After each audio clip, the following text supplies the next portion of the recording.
আজকের গল্পের নাম রক্তজবার বিল ও সেই অতৃপ্ত আত্মা।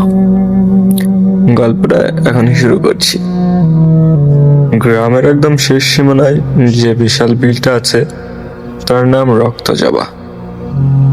লোক মুখে শোনা যায় এক সময় সেই বিলের পাশে এক সুন্দরী মেয়ে আর প্রেমিকের করুণ মৃত্যু হয়েছিল। সে থেকে বিলে তার ওই প্রাচীন বটগাছটা গ্রামবাসীর কাছে এক বিভীষিকা। বিশেষ করে অমাবস্যার রাতে ওই পথ দিয়ে কেউ মাছ নিয়ে ফেরার সাহস করে না, কারণ সে অতৃপ্ত আত্মা নাকি তখন মাছের লোভে অন্য হয়ে যায় ঘরে। গল্প শুরু হয় শফিককে দিয়ে। শফিক একটু একঘেয়ে আর সাহসী ধাঁচের মানুষ। গ্রামের মানুষের হাজার বারণ সত্ত্বেও সে এক গভীর রাতে ওই বিলে মাছ ধরতে যায়। আকাশ ছিল ভীষণ মেঘলা, চারদিকে কুটকুটে অন্ধকার। শফিক একলাই ভিড়িয়ে পড়ল একটা নৌকা নিয়ে। বিলের মাঝখানে গিয়ে জাল ফেললো। ঘন্টাখানেক কোনো সাড়া শব্দ নেই। হঠাৎ তার জালে এমন একটা টান পড়লো যে নৌকা প্রায় উল্টে যাওয়ার দশা। অনেক কষ্টে জাল টেনে নৌকায় তুললে শফিকের চোখ তো চড়ুই গাছ।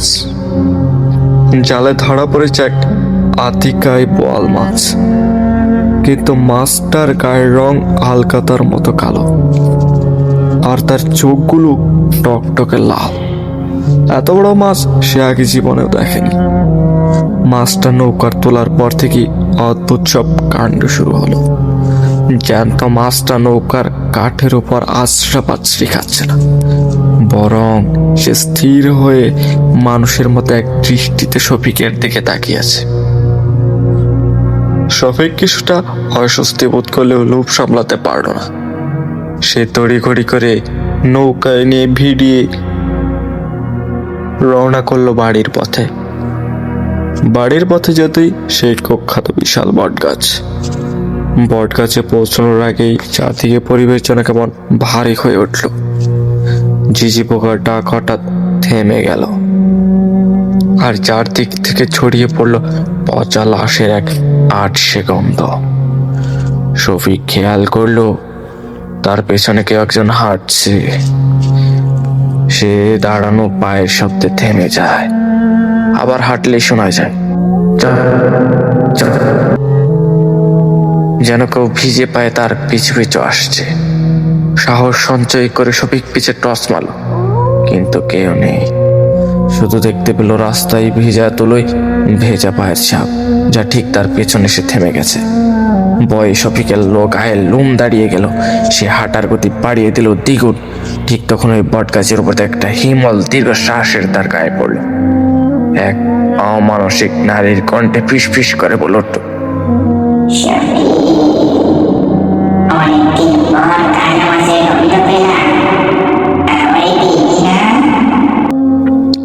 শফিক কোনো দিকে না তাকিয়ে দিল এক ভূত, কিন্তু তত দৌড়াচ্ছে, পথ যেন শেষই হচ্ছে না।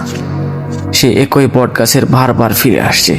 সে বুঝতে পারলো ভোতরে গোলাক দাদায় পড়েছে সে। হঠাৎ সে দেখতে পেল রাস্তার মাঝখানে সাদা শাড়ি পরা এক নারী মূর্তি দাঁড়িয়ে আছে। তার মুখটা লম্বা একটা চুলে ঢাকা, তার পা দুটো উল্টো দিকে ঘোরানো। সেই বিভৎস দৃশ্য দেখে সে আর সইতে পারলো না। সেই মূর্তিটি অদ্ভুত ভাবে কাঁপছে, তার দিকে এগিয়ে আসতে লাগলো। তার নখগুলো ইঞ্চি তিনেক লম্বা আর ধারালো। পেতনিটি বিপদ শব্দে চিৎকার করে বলল, মাছটা আমায় দে, নয়তো তোর বুকের কলিজা আমি কাঁচায় চিবিয়ে খাবো। শফিক তখন জীবন বাঁচাতে ব্যাগ থেকে সেই কালো বল মাছটা ছুঁড়ে মারলো পেতনি তার দিকে। মাছটা মাটিতে পড়ার সাথে সাথে কি বিভৎস দৃশ্য তৈরি হলো। জন্তুর মতো চতুষ্পদ হয়ে মাছটার উপর ঝাঁপিয়ে পড়লো। নিস্তব্ধ রাতে হাড় চিবানোরও মট মট শব্দ আর পচা মাংসের গন্ধে চারপাশ নরক বানিয়ে ফেললো। সেই সুযোগে শফিক গ্রামের মসজিদের দিকে দৌড়াতে শুরু করলো। মসজিদের মিনারে আলো দেখতে পেয়ে সেখানে জ্ঞান হারিয়ে পড়ে রইল। পরের দিন সকালবেলা গ্রামের মানুষ তাকে উদ্ধার করলো। বটতলায় গিয়ে দেখা গেল কোনো মাছ পা কিছুই নেই, শুধু পড়ে আছে একটা মানুষের মাথার খুলি, যার ভেতর থেকে ধোঁয়া উঠছে। এরপর শফিক আর কোনোদিন মাছ ধরতে যায়নি বিলে। আজও সেই গ্রামের মানুষ রাতে বটগাছের পাশ দিয়ে যাওয়ার সময় কানে আঙুল দিয়ে থাকে, কেননা প্রতিনিয়তই সেখানে শোনা যায়, মাছ দাও, আমাকে মাছ দাও।